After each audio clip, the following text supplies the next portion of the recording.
Well, thank you for joining us tonight at 6. I'm Rolly Hoyt alongside Chief Meteorologist Tom Brannon. As Tom, we head into a weekend after another hot day. Yeah. More on the way. I imagine it's going to be... the heat's going to stay with us a while. It's not going anywhere. We do have a little rain chance coming in next week. And so this is the weekend to get out and about. If you have kiddos going back to school, get out and enjoy the lake activities. Or the pools or the ponds or whatever you want to do. Whatever you have in the backyard. Slip and slide. I'm sure that those of you that are kids remember those. Let's start with a look at traffic, find out how things are wrapping up this afternoon. Traffic has been fairly light. Thankfully, we haven't had any reports of accidents. As you can see, that's 6:30. Eastbound, westbound traffic moving at a good pace at this time. It is hot outside. Our temperatures are indeed warm enough in some places for these heat alerts or the heat advisory over the River Valley and parts of central Arkansas, Faulkner County, Perry, Yell County, even a few in northwest and southwest Arkansas where the heat index values are over 100 degrees. In fact, here they come. Current air temperature, Little Rock is 95. It feels like 99. Feels like 99 in Bena. Feels like 103 in Fort Smith. There's more heat advisories tomorrow, of which I will share in just a few minutes, but expect temperatures in the middle 90s. Very small chances of rain in the forecast until we hit early next week. I'll have the latest timing of that rain and talk about who's under the heat advisory tomorrow. Rolly, back to you. All right, Tom, thank you. We've got some updates on two murder trials we've been following, beginning with a hearing delay for Aaron Spencer. He's a Lonoke County father accused of shooting 67-year-old Michael Fossler after finding Fossler in a car with his 14-year-old daughter. The judge in the case had a hearing set for this morning, but instead is now December 17th. With the trial itself now moved to January 26th through the 30th of early next year. Spencer's pleaded not guilty to second-degree murder charges in Fossler's death. Court records show Fossler had been facing more than 40 child sex crime charges involving Spencer's daughter at the time of his death. A jury in Perry County deliberating as we speak, deciding the fate of Roderick Lewis. He's the man accused of smuggling a gun into the Perry County Jail and shooting guard Jeremiah Story back in 2022. The jury heard 2.5 days of testimony and arguments before heading behind closed doors this afternoon. Not sure how long the judge will have them working into the weekend. We'll bring you updates as we get them. And then an open legal question tonight. Who has the right to make the final decision about organ donation? Here in Arkansas, we could get a firm answer next month because there's a new law in the books. It's backed by 90% of the General Assembly, but as Carter Thweet reports, a judge's ruling could erase Act 861 before the ink's dried. She says, among other things, and I quote, "Don't you think you ought to honor your father's wishes to be an organ donor?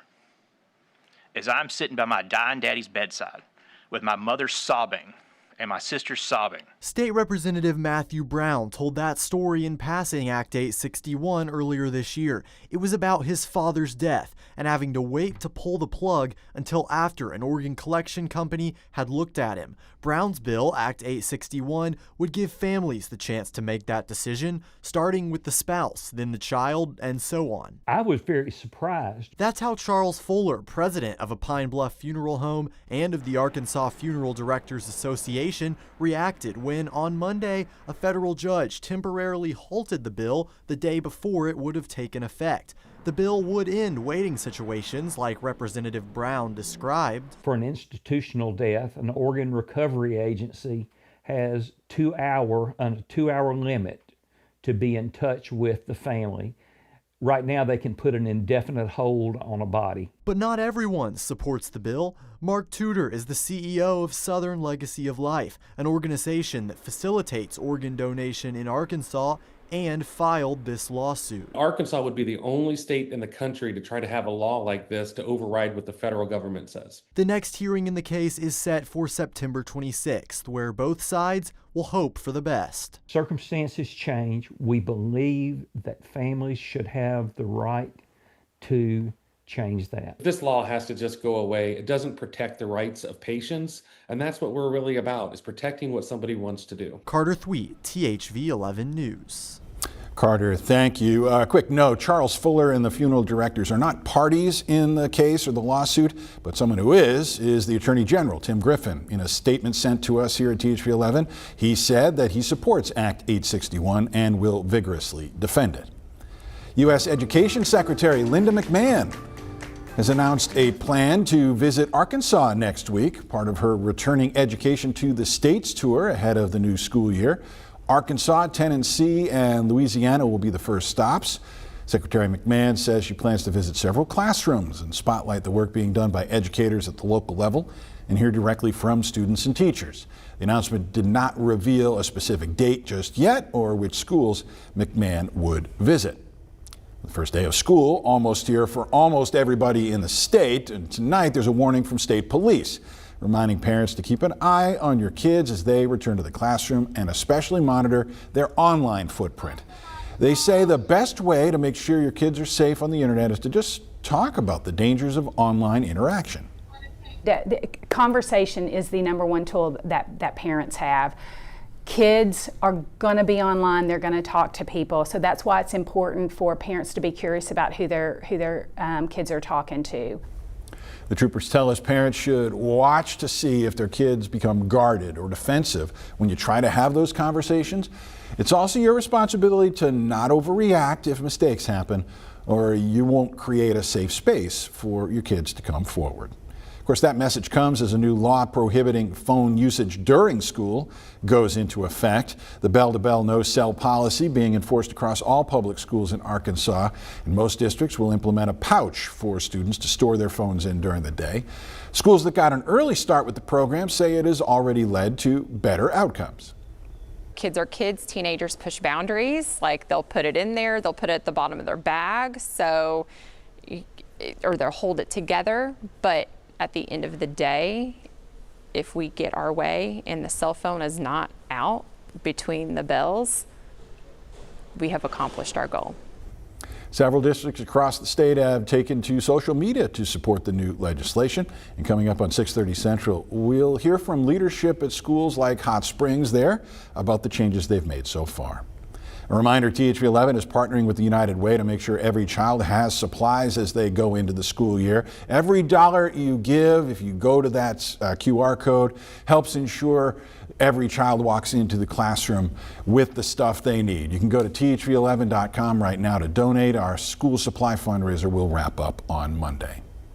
Let's go down to Saline County now, where there's a big start to the weekend already underway. Thousands in town for the annual Amplify Festival in Benton. Right now, a lot of the action just getting started. THV 11's Brooke Buckner gives us a behind-the-scenes look at what is in store. Music, worship, and community. That's what Amplify is all about, and it has people coming back year after year. My wife invited me here last year, and we had such a great time and such a moving experience. We know that the Holy Spirit's here, and that's where we want to be. How often do you come to this event? Every year. Since when? For like 5 years now? Or Since it started. 14 years ago? Yeah. And a familiar face in the Saline County community just so happens to be the co-founder of the event. About 14 years ago, we had a vision for something that we never thought would grow into this. Saline County Judge Matt Brumley says last year more than 70,000 people came, and from more than 24 states. This year, he's expecting another big turnout for the free festival, and even has some guests from out of the country. How crazy is it that we have people from Minnesota, from North Dakota, and from Vietnam? Brumley says this is the biggest free evangelistic outreach and training event in the country, right along I-30 behind Holland Chapel in Benton. And this is one of the strongest lineups that Amplify has ever had. We have people like Switchfoot and Maverick City and Matthew West, Charity Gale, Lecrae. The list goes on, and there's so much to do here. And the heat isn't stopping people from having a good time. We have cooling tents. We have water that you can bring a water bottle as long as it's empty in, and don't let the heat. We'll take care of you. We have cooling tents. Come out, come with your family, and enjoy a time in Benton, Arkansas at Amplify 2025. In Benton, Brooke Buckner, THV 11 News.